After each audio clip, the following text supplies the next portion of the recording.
all'interno della cassettina presumo ci saranno stati solamente pochi spiccioli, e ho voluto con un po' di ironia rivolgermi al fratello ladro innanzitutto per come dire, condividere con la comunità quanto era accaduto, scrivendolo appunto sul foglio degli avvisi settimanali, e poi appunto per rivolgermi a questo fratello scherzandoci anche un po' su, ironizzando sul fatto che probabilmente avrà dovuto faticare un po' ad aprire la cassetta, corrompendola e trovando pochi spiccioli all'interno.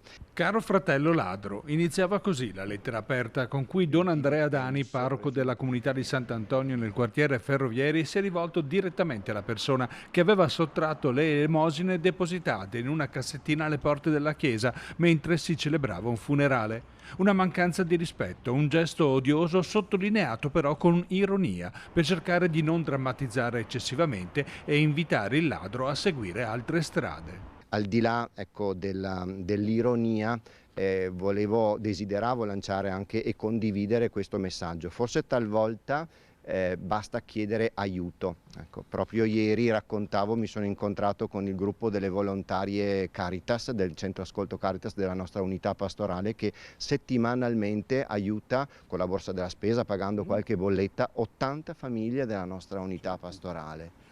In quartiere, sottolinea il parroco, c'è una rete efficace di dialogo, di sostegno e comunicazione disposta ad offrire aiuto. Il volontariato è un pilastro su cui si poggia la comunità. La lettera di Don Andrea aveva un intento preciso. Io certo non mi aspetto che il fratello ladro si rivolga a me o a noi, tantomeno per scusarsi, ecco.